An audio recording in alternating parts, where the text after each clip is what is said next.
नमस्कार। बंगाल, असम, केरल में आप सभी का स्वागत है। मैं हूं आपके साथ राखी। तमाम पल पल की अपडेट्स स्वदेश न्यूज ने चुनाव से संबंधित आप तक पहुंचाई और आज वो दिन बंगाल और असम की जनता के लिए बेहद महत्वपूर्ण है क्योंकि वोटिंग हो रही है। और अब तक के जो वोटिंग परसेंटेज आए हैं, असम में 58 पॉइंट कुछ आंकड़े आए हैं, वहीं 61% के करीब करीब की वोटिंग हम आपको बता रहे हैं हो चुकी है। यानी अभी तक का जो आकलन है वो कहीं ना कहीं ये दर्शाता है कि वोट अच्छे पड़ रहे हैं। बंगाल और असम को किसका कितना फायदा मिलेगा, कितने मुद्दे सक्सेस हुए हैं, किसकी कितनी रैलियां सफल हुई हैं, जनता के दिल में क्या है वहां की, उन्होंने आज भरपूर वोट किया है, लगातार वो वोट कर भी रहे हैं। इन सब के बीच देखिए, आपको बता दें, बहुत सारी बातें बंगाल और असम से जो आई हैं, कुछ छुटपुट घटनाएं हुई हैं। ममता दीदी, हम यहां पर बातचीत कर रहे हैं, अपडेट आप तक पहुंचा रहे हैं। ममता बनर्जी धरने पर बैठी हैं, उन्होंने ये बातें रखी हैं।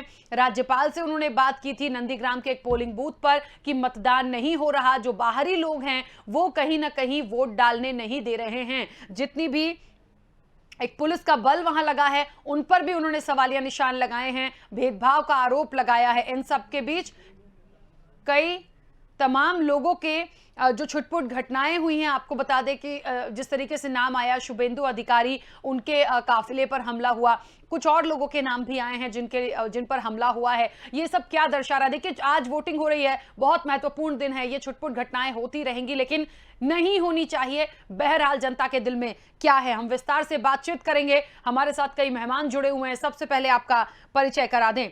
मध्य प्रदेश से हमारे साथ पीसी शर्मा जी जुड़े हैं, जो कि पूर्व मंत्री हैं। पीसी शर्मा जी, चलिए उनका बहुत स्वागत करते हैं। अब से कुछ देर बाद हमारे साथ वो जुड़ेंगे।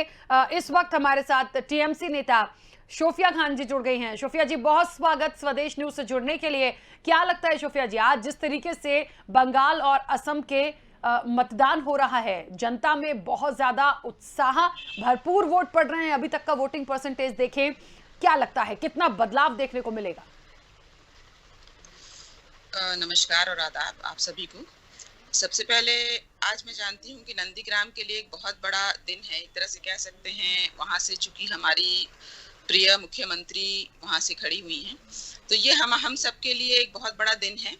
और मैं जानती हूँ कि लोकतंत्र में इसका एक बहुत बड़ा एक चैलेंज भी है कि आज जो जीत होगी, आज जो लोग चुनाव के लिए, जो लोग मतदान करने के लिए जाएंगे, वो क्या विकास के आधार पर जाएंगे या केवल हिंदुत्व के पॉइंट्स को लेकर वो मतदान के लिए जाएंगे। अब बाकी हम जानते हैं कि कई दिनों से कई ऐसी बातें जो हैं वो घट रही हैं, वो भले दल के बदलने को हो या शुभेंदु अधिकारी का अचानक से दल पलटकर बीजेपी में चले जाने को हो। हम सब जानते हैं कि नंदीग्राम का जो इतिहास है वो शुभेंदु अधिकारी और ममता दीदी ने दोनों मिलकर रचा था, लेकिन अचानक से 1-2 महीना पहले उनके दल को बदल देना, उसके पीछे कई ऐसे कारण थे, उस कारण के पीछे हम आएंगे बाद में। लेकिन आज जो मतदान के जो हम रेशियोज देख पा रहे हैं, जहां बूथ को चूंकि वो शुभेंदु अधिकारी का वो क्षेत्र है, तो वहां पे कई ऐसे षड्यंत्र हैं जो वहां पे रचा जा रहा है ताकि लोग जो दीदी को प्रेम करते हैं, स्नेह करते हैं, वो लोगों को वोटिंग करने से रोका जा रहा है। हम जानते हैं कि हो सकता है ईवीएम मशीन में भी घोटाले के कई मामले आ सकते हैं, जैसा कि पहला चरण में हुआ है। तो कई ऐसे मामले हैं, लेकिन फिर भी हम आशा करते हैं कि ज्यादा से ज्यादा लोग जो है मतदान कर पाएं। और मुझे पूरा यकीन है कि अगर वाकई में सही मानों में मतदान होगा तो लोग दीदी के साथ ही खड़े होंगे। बिल्कुल शोफिया जी, एक बात और है, जिस तरीके से आपने बोला, और ममता दीदी भी वहां से लगातार ये आरोप लगा रही हैं, वो ये गुहार भी लगा रही हैं कि जो बाहरी लोग हैं वो वोट नहीं करने दे रहे हैं। ऐसा क्यों? और बाहरी लोग मतलब कौन? आप किसी दल की बात कर लें या फिर वहां पे जो बल तैनात है उन पर आरोप लग रहे हैं, और किसी को ये अधिकार किसने दिया कि आप वोट प्रभावित करेंगे? यदि ऐसा होता तो पब्लिक भी तो एक्शन ले सकती है। देखिए, बाहरी लोग का यहाँ पे मतलब है कि हमारे बंगाल में हम जानते हैं कि पूरे हिंदुस्तान से लोग जो हैं वो पूरे बंगाल में उनकी नजर है। और सिर्फ बंगाल में नहीं, अलबत्ता हम देख सकते हैं कि जो बंगाल की पॉलिटिक्स, राजनीति में हर स्टेट के मुख्यमंत्री जो है, स्पेशली हमारे ऑपोजिशन जो है, हमारे बीजेपी पार्टी के हैं, वो लोग यहाँ पर इंटरेस्ट ले रहे हैं। और बाहरी लोग हम कह सकते हैं इन द सेंस के वही लोग, हाल फिलहाल बंगाल के लिए बाहरी लोग वही हैं जो लोग हर तरह से वोटिंग को रोकने के लिए प्रभाव डालने की कोशिश कर रहे हैं और कहीं ना कहीं लोगों को भटकाने की कोशिश कर रहे हैं, ताकि वो जानते हैं कि अगर वाकई में लोगों ने मतदान किया, लोगों ने अपनी वोटिंग की, तो बीजेपी जो है कहीं ना कहीं 50 भी पार नहीं कर पाएगा। बिल्कुल, लेकिन इसी कारण से वो लोग चाहते हैं कि वो लोग लोगों को रोक रहे हैं। जो जमीनी ग्राउंड लेवल पे जो लोग हैं, जो लोग वाकई में दीदी के साथ खड़े हैं, उनको वहां तक पहुंचने में असुविधा की जा रही है। चलिए सोफिया जी, मैं आपको बीच में रोक रही हूँ, वापस आऊंगी आपके पास। इस वक्त हमारे साथ भारतीय जनता पार्टी का पक्ष रखने के लिए वरिष्ठ नेता हैं गोविंद मालू जी जुड़ गए हैं। गोविंद मालू जी, बहुत स्वागत स्वदेश न्यूज से जुड़ने के लिए। आज बहुत बड़ा दिन है बंगाल और असम के लिए, वहां की जनता के लिए। लोकतंत्र का पर्व बहुत खुशी के साथ मनाया जा रहा है, लेकिन जो कुछ छुटपुट घटनाएं आई हैं, ममता बनर्जी इस वक्त नंदीग्राम के एक पोलिंग बूथ पर बैठी हैं और वहां से उन्होंने ये संदेश पहुंचाया है कि यहां पर बाहरी लोग जो हैं वोट प्रभावित कर रहे हैं, वोट डालने नहीं दे रहे हैं और ये अच्छा नहीं है। जिस तरीके से हमने ये भी सुना कि शुभेंदु अधिकारी के काफिले पर हमला हुआ, कुछ एक दो जगह और नाम आए हैं जिन पर हमला हुआ है, ये सब की क्या जरूरत आज पड़ रही है? देखिए, किसी भी तरह की लोकतंत्र में हिंसा, उसको उचित नहीं कहा जा सकता और मतदान को प्रभावित करना मतलब इस पवित्र यज्ञ में खलल डालना है। लोकतंत्र में अपना और अपनी बात कहने का और अपना मत रखने का और अपनी पसंद चुनने का अधिकार जनता को होना चाहिए। इमरजेंसी के बाद भी कितने ही इंदिरा लीला रची गई, लेकिन उसके बावजूद क्या हुआ, सरकार को सिरे से खारिज कर दिया और लोकतंत्र ने अपनी ताकत दिखा दी। ये भारत के लोकतंत्र की खूबसूरती है, उसकी ताकत है। उस ताकत के साथ जो खिलवाड़ करेगा वो मुंह की खाएगा। मैं समझता हूँ कि चाहे वो वामपंथी लोग हों और वामपंथी का दूसरा संस्करण तृणमूल कांग्रेस बन गई, वो वही पैटर्न अपना रहे हैं जो वामपंथी लोग हिंसा के जरिए सत्ता को हाईजेक करने के लिए उपयोग करते थे और लगातार वहां पर वसूली करना, कमीशनखोरी करना, पैरेलल सत्ता चलाना, कट मनी, कमीशन मनी, ये सारी की सारी उनके जो कृत्य और उनके जो उद्देश्य हैं और जो उनका संविधान में जो लिखा है मार्क्सवादियों के, वो उन्होंने ऐसा जैसा टेकओवर किया है। और ममता बनर्जी के खिलाफ भी पूरे बंगाल में एकमात्र गुस्सा यदि कोई है तो वो ये है कि इस बंगाल की अस्मिता को उन्होंने गिरवी रखा है, इसकी डेमोग्राफी को चेंज किया और भ्रष्टाचार को चरम पर पहुंचाया है, गुंडागिर्दी चरम पर पहुंचाई है। वोट बैंक की खातिर बहुसंख्यक समाज को प्रताड़ित करने का काम ममता बनर्जी के गुरके कर रहे हैं, जो अब इस चुनाव में नहीं चलेगा, नहीं चलेगा, नहीं चलेगा। ये जनता ने आगे तय कर दिया। चलिए मुद्दों पे हम यदि आ जाएं, मेरा एक सवाल और रहेगा शोभिया जी। एक आरोप जो भारतीय जनता पार्टी ये लगाती है, देखिए वार पलटवार होता है, आरोप तय होते हैं, लगते हैं, आप अपने अपने दल का पक्ष रख सकते हैं, लेकिन सबसे बड़ी बात ये होती है कि आज जिस तरीके से जनता ने क्या सोचकर वोट किया होगा, इतनी रैलियां हुई, इतने बड़े बड़े रोड शो हुए, इतनी छीटाकशी हुई, एक दूसरे पर आरोप प्रत्यारोप लगे, लेकिन जनता को विकास चाहिए, जनता को ऐसा प्रतिनिधित्व चाहिए जो उनको समझे, उनकी समस्याओं को समझे। इस पूरे चुनाव के दौरान, प्रचार के दौरान विकास की बात कितनी हुई है आपको लगता है? मुझे नहीं लगता, क्योंकि मैंने तमाम चीजों को देखा सुना, सिर्फ आरोप प्रत्यारोप, सिर्फ छीटाकशी हुई है। बहुत बड़ा बदलाव भारतीय जनता पार्टी इस उम्मीद में है कि बंगाल में होगा, लेकिन अब ममता दीदी जिस तरीके से लगातार उनका गढ़ माना जाता रहा है, अभी गोविंद मालू जी ने भी कहा शोभिया जी कि कहीं ना कहीं सिर्फ गुंडागर्दी टीएमसी ने और ममता दीदी ने वहां पर की है, वहां के कार्यकर्ताओं ने की है। हेलो, सबसे पहले मैं अपने मित्र की बात को काट के मैं कहना चाहूंगी, उन्होंने कहा जो लोकतंत्र की खूबसूरती है, ये शोभिया जी आपको मैं शोभिया जी एक सेकंड के लिए बीच में रोक रही हूँ, उसके बाद आप अपनी बात कंटिन्यू रखेगा। मध्य प्रदेश से पूर्व मंत्री पीसी शर्मा जी भी हमारे साथ जुड़ गए हैं। पीसी शर्मा जी बहुत स्वागत चर्चा में शामिल होने के लिए। चलिए शोभिया जी अपनी बात पूरी कीजिए। लोकतंत्र की जो खूबसूरती है उसके बारे में तो इन्होंने कह दिया। ये हम भी मानते हैं कि लोकतंत्र में खूबसूरती है कि लोगों को अपनी अपनी बात रखने की, चुनाव करने की, वोटिंग करने की जो है, जो हक हमारे कॉन्स्टिट्यूशन ने दिया है, ये बहुत ही खूबसूरत बात है। लेकिन बीजेपी का एक हमेशा ऐसे एक पैटर्न रहा है, कथनी और करनी में हमेशा से इनके डिफरेंसेस पाए गए हैं। कथनी कुछ रहता है, करनी कुछ और रहता है। अगर हम कहें तो अगर ये कहिए कि अगर विकास के मॉडल पे वो यहाँ पर आ रहे हैं, तो इनके जहाँ जहां राज्य में बीजेपी सरकार है वहां पर कौन सा विकास हुआ है? क्या हम यूपी मॉडल को लेकर चले या बिहार मॉडल को लेकर चले? किस मॉडल को देखकर वो हमारे बंगाल को क्या बनाना चाहते हैं? क्या वो यूपी राज्य के जैसा यहाँ पर गुंडा राज की अगर हम बात करें तो क्या बंगाल में यूपी से ज्यादा गुंडा राज है? क्या अगर हम औरतों की सुरक्षा की बात करें तो क्या यूपी से ज्यादा औरतों का बलात्कार और अत्याचार हुआ है? तो ये किस मॉडल की बात कर रहे हैं? और यहाँ अगर हम विकास की बात करें तो चलिए अगर हम रिपोर्ट कार्ड खोल कर बैठते हैं तो ये अपने विकास का रिपोर्ट कार्ड खोलें और हम टीएमसी दीदी ने जो विकास किया है 10 सालों में, मैं उसके आंकड़ों के साथ सारा रिपोर्ट कार्ड रखने के लिए तैयार हूं कि हम लोग यहाँ पर जो वोटिंग का आधार है, हम लोग का जो मैनिफेस्टो है वो बिल्कुल टोटली जो है वो विकास के आधार पर है। हम लोग यहाँ हिंदू कार्ड, मुस्लिम कार्ड, हिंदुत्व कार्ड नहीं खेलते, जय श्री राम का कार्ड नहीं खेलते, क्योंकि ये सारी चीजें जो है वो श्रद्धा हमारे दिल में है, लेकिन हम लोग उसको मंच पर लेकर नहीं आते, उसको वोटिंग के लिए यूज नहीं करते। हमारी अगर विकास की बात करें तो अगर समय आपके पास है तो बताइए, मैं पूरा चिट्ठा खोल दूं कि क्या विकास दीदी ने यहाँ पर किया है। वो कन्याश्री से लेकर, रूपाश्री से लेकर, जॉय बांग्ला से लेकर, द्वारे द्वारे से लेकर या स्वास्थ्य साथी से लेकर कई ऐसे स्कीम है आंकड़ों के साथ, ग्राउंड लेवल के साथ, जो कथनी में नहीं बल्कि करनी में किया गया है। वो सारी चीजों के आधार पर हम यहाँ पर वोट मांग रहे हैं और मुझे उम्मीद है कि लोग जो ग्राउंड लेवल के लोग हैं, ये अलग बात है कि षड्यंत्र जो है हर तरह से की गई है, रची गई है, लेकिन फिर भी लोग जो हैं आज वो ममता दीदी के सरकार के साथ खड़े थे और खड़े हैं। चलिए पीसी शर्मा जी के पास आऊंगे। पीसी शर्मा जी, बंगाल और असम के रण की बात हो रही है, महत्वपूर्ण दिन है वहां के लोगों के लिए और लोकतंत्र का कहते हैं ना, देखिए चुनाव कोई भी हो वो लोकतंत्र का एक त्योहार के रूप में मनाया जाता है। जनता में बहुत उत्साह, लेकिन कुछ खबरें ऐसी आई हैं, कुछ लोगों पर हमला हो गया है। ममता बनर्जी का ये कहना है कि कहीं ना कहीं जो बाहरी लोग हैं वो यहाँ पर मतदान को प्रभावित कर रहे हैं, पुलिस बल जो वहां तैनात है उन पर सवाल उठाए हैं। कांग्रेस कहाँ बंगाल और असम में?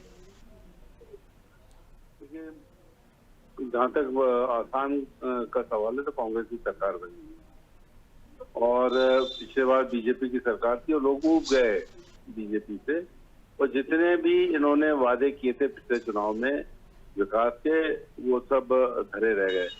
और ये विकास की बात नहीं करते, ये धर्म और जाति के आधार पे लोग की बात करते हैं। ये बात करते हैं हिंदू और मुसलमान की, बात करते हैं पाकिस्तान और चीन की, ये केवल डिवीजन वोट का करते हैं। यही चीज वेस्ट बंगाल में कर रहे हैं। अब प्रधानमंत्री नरेंद्र मोदी जी ने जितनी मीटिंगें की है बंगाल में, इतनी 70 साल के इतिहास में किसी भी प्रधानमंत्री में किसी भी राज्य के चुनाव में नहीं की। और उसके लिए बांग्लादेश भी गए और बांग्लादेश उन लोगों को लेकर जो कैंडिडेट थे और वहां से समाजों को वहां से उपदेश दिया, बांग्लादेश से यहाँ पे बीजेपी को वोट दो, ये संदेश देने का उन्होंने वहां काम किया बांग्लादेश की यात्रा करती। तो ये कुल मिला के बीजेपी जिस तरह से घेरने की कोशिश कर रही है, अगर बीजेपी केवल माहौल बना रही है, क्योंकि वहां ममता बनर्जी की सरकार बनेगी, कांग्रेस की भी नहीं बनेगी। कांग्रेस का की सीटें अच्छी आएंगी लेकिन कांग्रेस की सरकार नहीं बनेगी, लेकिन बनेगी उसकी।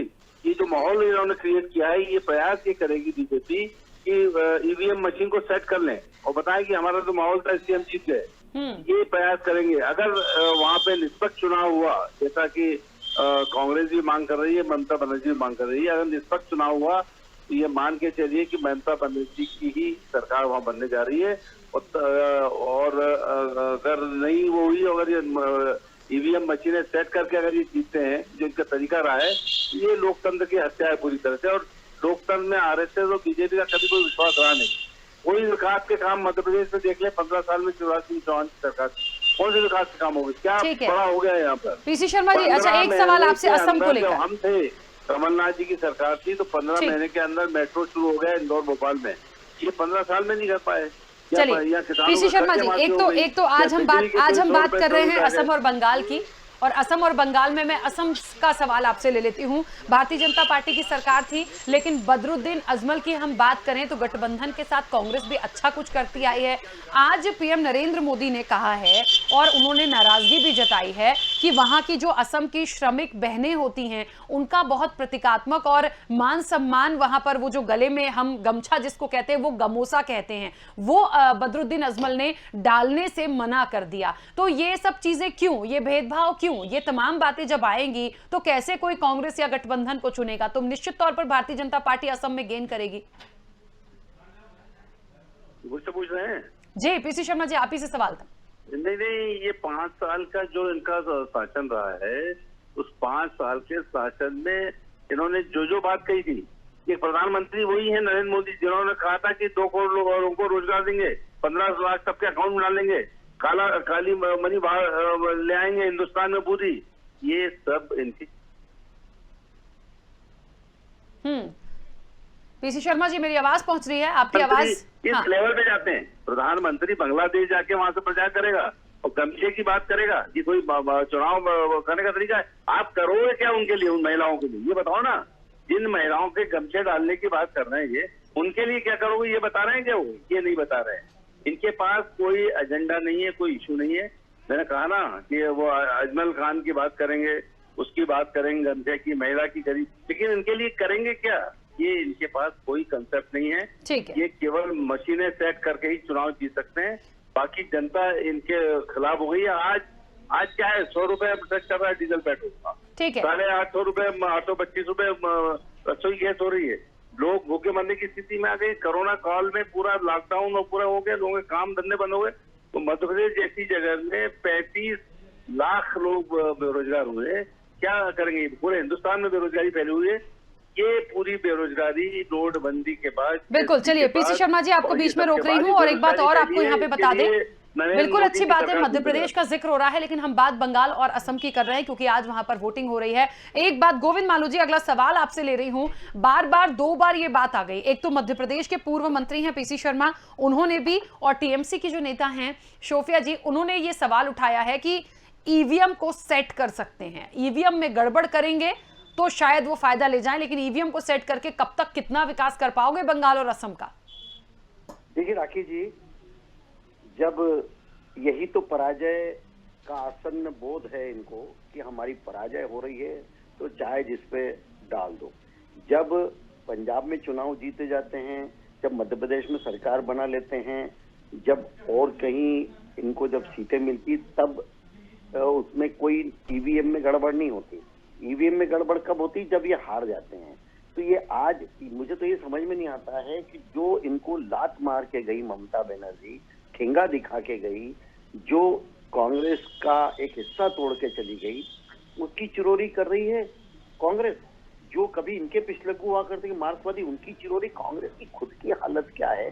केवल बहाने बनाना। जनता के बीच में इनकी कोई भी क्रेडिबिलिटी नहीं है, कोई विश्वसनीयता नहीं है। महंगाई की बात कर रहे थे, अरे मेरे मित्र को मैं बता दूं कि हमारे समय तो महंगाई नियंत्रण में रही। कभी कभी किसी कारण से, अभी ये पेंडेमिक है, उसके कारण कभी कभी कोई चीजों में भाव बढ़ जाते हैं, लेकिन आपके समय तो हमारा विपक्ष भी इतना मजबूत नहीं था। विपक्ष इतना मजबूत नहीं था, तब ये कहते थे कांग्रेस के बूढ़े बेल खा गए शक्कर पी गए थे और हाय रे हाय महंगाई मार गई। ये आपका दौर था जब ऐसे गीत भी बनते थे। अब वो दौर चला गया है श्रीमान। अब तो ये राष्ट्र की विकास, उसके नागरिकों की सुरक्षा, भारत की संस्कृति, अस्मिता और उसकी सीमाओं की सुरक्षा, ये सर्वोपरि और नरेंद्र मोदी जी ने बता दिया है। देश को कितनी ईमानदारी से चलाया जा सकता है। रोज एक घोटाला आता था, ऐसे जेट करके घोटाले किए थे। पूरे 7 साल में एक भी घोटाला, एक भी भ्रष्टाचार का किसी मंत्री पर आरोप हो, प्रधानमंत्री तो दूर की बात है, ये कोई नहीं कर पाया। इतना बड़ा विपक्ष और इतने सारे ये सब लोग इकट्ठे हो जाते हैं। आज भी ममता बनर्जी ने कल भी सबको चिट्ठी लिखी, आइए आइए, शोफिया जी कुछ कह रही है, जा रही हूँ, मैं तो लुटी जा रही हूँ, आइए मुझे बचाइए, मुझे जनता के बीच में जाना चाहिए। जनता के 10 साल में आपने क्या किया? बहुत कमजोर है, मैं याद दिला दूं। आपकी जो उपलब्धियां हैं वो जनता के बीच में ले जाते और आप लाते। ये दिग्विजय सिंह जी को ले जाते और लाते। ये नहीं है इनके पास, क्योंकि इन्होंने तो जनता का शोषण करने की ठान रखी है। सत्ता आई और पिपासू जैसे उस पर लग गए। ये विकास ना इनका दिमाग में है, ना एजेंडा है, ना इनके पास तो विकास। रफाल घोटाले के बारे में कुछ कहेंगे? और पैसे कमाना और भ्रष्टाचार करना, कट मनी, कमीशन मनी, इन सबके ये सब एक थैली के चट्टे बट्टे हैं जो इधर उधर, चाहे वो अजमल हो, चाहे वो शोफिया जी कुछ पूछ रही हैं, गोविंद जी, मुस्लिम लीग हो, इनके साथ भारत की डेमोग्राफी चेंज करना, इसका इन्होंने एक ठान रखी कि कैसे वोट बैंक की हम राजनीति करें। इनको किसी अल्पसंख्यक से ठीक है गोविंद जी, शोभिया जी कुछ पूछ रही हैं। हुनर के लिए भारतीय जनता पार्टी की सरकार ने स्मृति ईरानी कहाँ गई जो चूड़ियां फेंकती थी? 400 रुपए का जब सिलेंडर था चूड़ियां फेंक रही थी, आज वो कहाँ है, कहाँ छुपी हैं? 800 से ऊपर हो गया है आज सिलेंडर, आज वो चूड़ियां नहीं फेंकेंगी सांसदों पे? आज 100 रुपए पेट्रोल हो गया है, आज हाय हाय महंगाई मार गई, डायन खा गई, ये सारे स्लोगन्स कहाँ गए बीजेपी के? सारे लोग कहाँ छुपे पड़े हैं? आम जनता को बेवकूफ बनाना बंद कीजिए, लोगों की आंखें खुल चुकी हैं। ईवीएम के घोटाले कर कर आप हमेशा जीत नहीं सकते, कभी न कभी लोग जो है रस्तों पर उतर पड़ेंगे। चेयरमैन थे ईवीएम घोटाले को लेकर आज आपके प्रति लोग जो है रस्ते पर उतर जाएंगे। आप लोग अपने बल पर, विकास के बल पर जीतना सीखिए। बहुत हुआ हिंदू मुसलमान का खेल, बहुत हुआ महंगाई का खेल, आम जनता आपको माफ नहीं करेगी। काला धन कहाँ है? काला धन आम जनता माफ नहीं करेगी, आम जनता की याददाश्त बहुत कड़ी 15 लाख रुपए होती क्या है। हुआ? जब 100 साल को गोरे जो है उनको उखाड़ कर 15 लाख हिंदुस्तानियों ने का क्या फेंक हुआ? दिया, तो आपकी क्या है मालू जी, हैसियत? 6 साल की हैसियत है सिर्फ आपकी। लोग अब मालू जी उठ गए 15 लाख का हैं, क्या हुआ? बीजेपी की कोई लहर नहीं है। अरे ये तो आपका अगर आपकी लहर होती तो आपके प्रधानमंत्री हमारे प्रधानमंत्री, दुख की बात है कि वो हमारे भी कहाँ है वो 15 लाख? प्रधानमंत्री कहाँ है हैं, वो काला लेकिन धन? वो केवल बीजेपी कहाँ है के वो लिए काले जाकर लोग जो काला धन ले गए थे? बीजेपी में कहाँ है? बीजेपी के कहाँ है? प्रचार कौन के पकड़ लिए के लाया? एक ही लाया। हमारे बांग्लादेश में भी पहुंच जाते हैं हिंदुओं को प्रभावित करने के लिए। आप लोगों ने तो इसके बारे में आप क्या कहेंगे? आपने कहा कोई घोटाले का बात नहीं आया है। आपके राष्ट्रीय अध्यक्ष 4 साल जेल में थे, क्या भूल गए क्या आप सारी बातों को? रफाले के बारे में कुछ टिप्पणी आप करेंगे कुछ? अब कटमनी पर नहीं और चलेगा। कई ऐसी इन्वेस्टिगेशन है जो आप लोगों ने रोक रखा है, कोरोना की आप महामारी लोगों ने में उसके इलाज ऊपर के नाम पे कार्रवाई पैसा तक खा नहीं गए और क्या करी। करोगे? बिहार का घोटाला भी आप शायद भूल रहे आप हैं, लोगों ने तो कोई इन्वेस्टिगेशन कोरोना लागू के नहीं नाम किया पर गया। महामारी में पैसा खा गए, अस्पतालों को दिए नहीं पैसे, भारतीय जनता कहाँ पार्टी चला गया वो पैसा? लोग मर रहे हैं रोज। भोपाल मध्य प्रदेश पूरे देश के अंदर पीएम केयर फंड का पैसा भी जरा आप हिसाब दे देते तो बेहतर होता। देखिए बंगाल और असम में क्या हो रहा है और किसे जनता चुनेगी, मुझे लगता है एक एक करके बोलेंगे तो बहुत अच्छा रहेगा, आपकी बात बहुत अच्छे से यहां तक पहुंचेगी।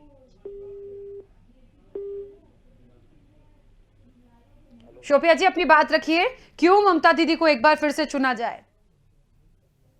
देखिए मैंने पहले ही कहा है, अगर मैं अपने रिपोर्ट कार्ड को लेकर बैठूं और लिस्ट अगर चालू करूं तो शायद आपके चैनल का जो है ना 3-4 घंटा निकल जाएगा। तो मैं बहुत शॉर्ट में बोलूंगी कि दीदी ने यहाँ पर जो विकास किया है आंकड़ों के साथ, आप जाकर गूगल और इंटरनेट पे देख सकते हैं। आप जो है कहीं भी आप ग्राउंड लेवल में लोगों से जाकर आप पूछ सकते हैं कि आज कन्याश्री, ये तो जाहिर सी बात है बीजेपी का काम है कि वो जलील करेंगे। अगर ममता बनर्जी सोना दे देंगी तो कहेंगे पीतल है, ये तो इनका काम है। लेकिन आज कन्याश्री ने विदेश जाकर हमारे देश का नाम ऊंचा किया है। हम सबसे छुपा नहीं है कि कन्याश्री को जो है सम्मान मिला है, अंतर्राष्ट्रीय सम्मान लेकर आई है ममता बनर्जी, जो शायद किसी भी राज्य में नहीं हुआ है। अब क्यों बोल रही हैं? दूसरी बात है, कन्याश्री से कई बच्चियां लाभ उठा रही हैं।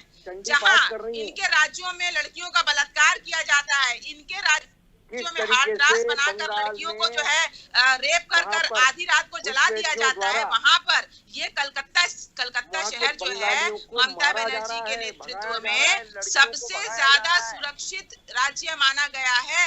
क्या ये इसको ये नकार सकते हैं? क्या ये